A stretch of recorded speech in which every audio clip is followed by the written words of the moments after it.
Praise the lord. ప్రియమైన వాళ్ళరా, యేసుక్రీస్తు నామంలో మీ అందరికీ శుభములు.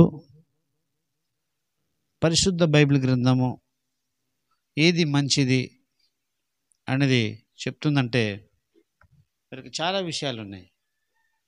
అయితే 92వ కీర్తనలో ఒక మాట ఉన్నది. ప్రియమైన వాళ్ళరా, యెహోవాను స్తుతించుట మంచిది, మహోన్నతుడా నీ నామమును కీర్తించుట మంచిది. ఉదయమున నీ కృపను, ప్రతి రాత్రి నీ విశ్వస్యతను 10 తంతుల స్వరమండలముతోనూ గంభీర ధ్వని గల సితారతోనూ ప్రచురించుట మంచిది. ప్రియమైన వాళ్ళరా, మరి ఇక యెహోవాను స్తుతించుట మంచిదని వాక్యం సెలవిస్తుంది. ప్రియమైన వాళ్ళరా, ఎందుకంటే ఆయన మహోన్నతుడు, ఆ మహోన్నతుని నామాన్ని కీర్తించుట మంచిది. మరి కొంతమంది అంటుంటారు, కొంతమందికి సోమవారం అంటే మంచిదని అంటారు, కొంతమందికి మంగళవారం అంటే మంచిది అంటారు. ఈ విధంగా వారాన్ని బట్టి కొంతమంది ముహూర్తము, ఆ పలానా ముహూర్తంలో ఆ పని చేస్తే మంచిది అంటారు. కొంతమంది వాస్తుని చూసి ఆ వాస్తు ప్రకారం ఇది చేస్తే బాగుంటుంది అని మంచిది అంటారు. వివాహ విషయంలో చూసినట్టయితే ఆ అమ్మాయి అయితే మంచిది, ఈ అబ్బాయి అయితే మంచిది అని వారు కోరుకుంటారు. కొంతమంది చదువు విషయంలో ఆ కోర్సు చదివితే బాగుంటుంది మంచిదని, ఈ కోర్సు బాగుంటుందని. కొంతమంది వ్యాపారం చేసేటప్పుడు కూడా ఏ వ్యాపారం బాగుంటుంది, ఏ వ్యాపారం మంచిదని అంటారు. లోకంలో మంచిదంటే ఎన్నో విధాలుగా మనం వెతుకుతుంటాం. కొంతమంది మందు తాగేటోళ్ళు ఈ మందు మంచిది, ఆ మందు మంచిది అంటారు. తినే విషయంలో కూడా ఇది మంచిది, అది మంచిది అంటాం. మాట్లాడేటప్పుడు కూడా ఇది మంచిది, అది మంచిది అంటాం. మంచి మాటలు, చెడు మాటలు లోకంలో ఎన్నో ఉన్నాయి. ప్రియమైన వాళ్ళరా, అయితే యెహోవాను స్తుతించడం మాత్రము మంచిది. వీటన్నిటికంటే దేవుని స్తుతించుట మంచిది, దేవుని నామాన్ని ఘనపరచుట మంచిది, దేవుని ఆరాధన చేయుట మంచిది. ప్రియమైన వాళ్ళరా, నువ్వు ప్రతిరోజు దేవుని స్తుతిస్తూ గడుపుతున్నట్లయితే, దేవుని ఆరాధన చేస్తూ గడుపుతున్నట్లయితే అది నీ జీవితంలో మంచిది. స్తుతించే అలవాటు ఉన్నవారు స్తుతించేది చేసినట్లయితే వారి జీవితంలో ఎంతో మంచిది. ప్రియమైన వాళ్ళరా,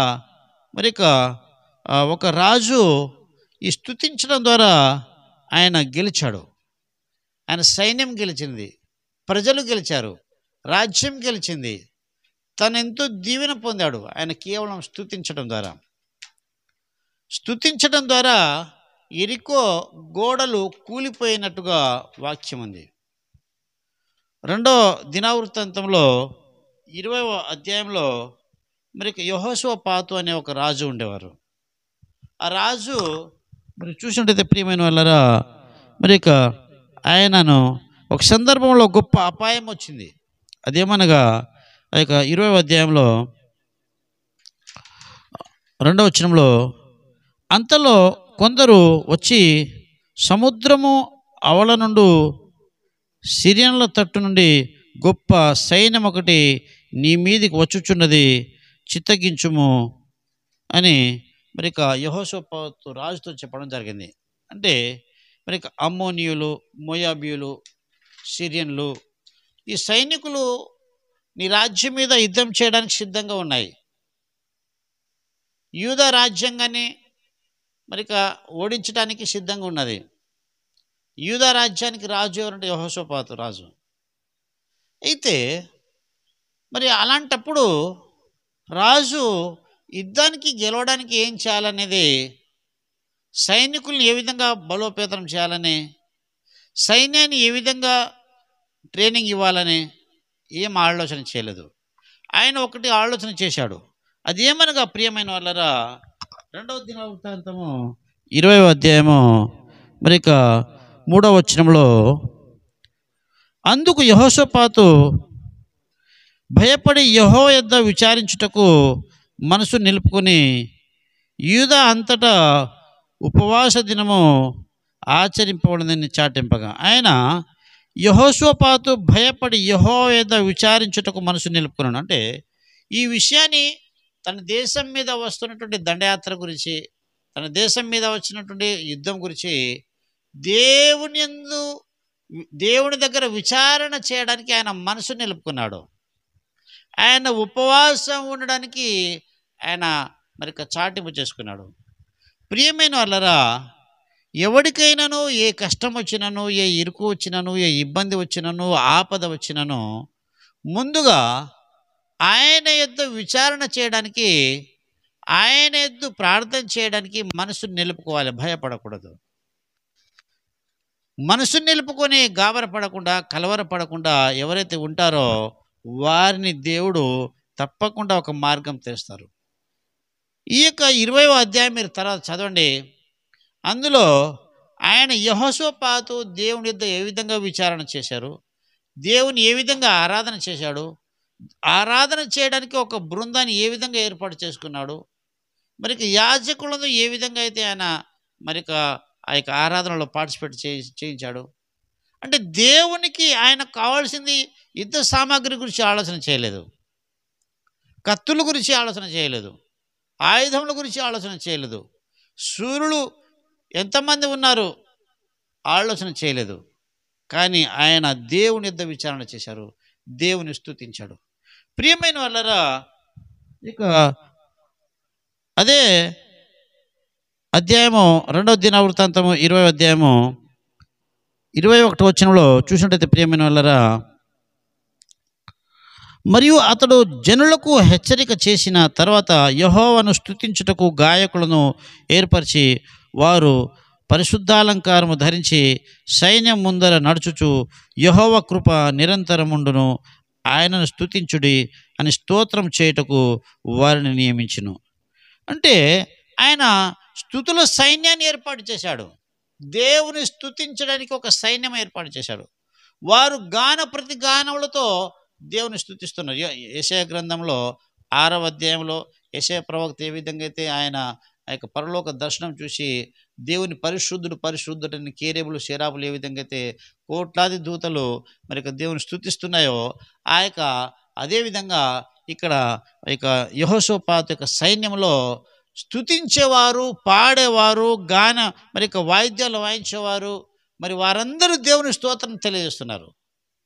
అప్పుడు దేవుని యొక్క ఆత్మ దిగి వచ్చినది. ప్రియమైన వాళ్ళరా, ఏలియా ప్రార్థన చేసినప్పుడు దేవుని యొక్క ఆత్మ దిగి వచ్చి బలిపీఠాన్ని ఏ విధంగా దహించిందో, పౌలు శిలలో చెరసాలలో ఉండి అర్ధరాత్రి వేళ దేవుని స్తుతిస్తూ ఆరాధిస్తూ ప్రార్థన చేస్తున్నప్పుడు ఏ విధంగా చెరసాల బ్రద్దలై వారి కట్లు విప్పబడ్డాయో, ఆ విధంగా యెహోషాపాతు కాలంలో కూడా దేవుని ఆత్మ దిగి వచ్చి అక్కడ ఏమైందంటే ఆ శత్రువులు, ప్రియమైన వాళ్ళు, అక్కడ ఏం జరిగిందంటే అక్కడ 22వ వచనంలో వారు పాడుటకు స్తుతించుటకు మొదలుపెట్టగా యెహోవా యూదా వారి మీద వచ్చిన అమ్మోనీయులను, మోయాబీలను, శేయీరు మన్యవాసుల మీదను మాటుగాండ్రను పెట్టను కనుక వారు హతులేరి. అమ్మోనీయులు, మోయాబీలను, శేయీరు మన్య నివాసులు బొత్తిగా చంపి నిర్మూలన చేయవలనని పుంచుండిరి. వారి మీద పడిరి. వారు శేయీరు కాపురసులను కడముట్టించిన తర్వాత తమలో తాము ఒకరినొకరు చంపుకునిరి.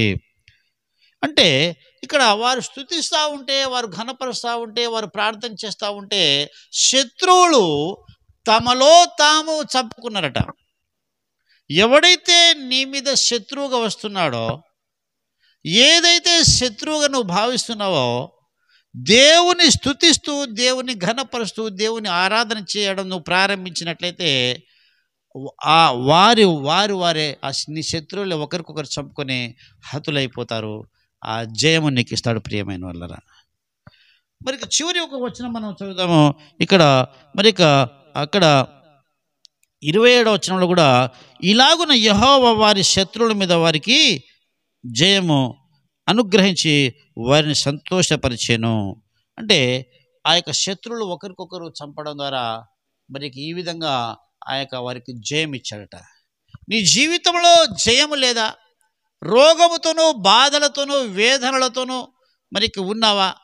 నీ సంఘం విషయంలోనూ, నీ కుటుంబ విషయంలో నువ్వు ఎట్టి విచారణతో ఉన్నావో, నీవు కృంగిపోకుండా దేవుని యొద్ద విచారించి దేవుని స్తుతించి ఆరాధన చేసి ఘనపరిచే మరి కార్యక్రమంలో నువ్వు సాగినట్లయితే ప్రభు నిన్ను నీ జీవితంలో విజయం ఇస్తాడు. యెహోవాను స్తుతించుట మంచిదనే విషయం నువ్వు మర్చిపోకూడదు. ప్రభు ఇట్టి మాటలు మన వినికిడిలో దీవించునుగాక.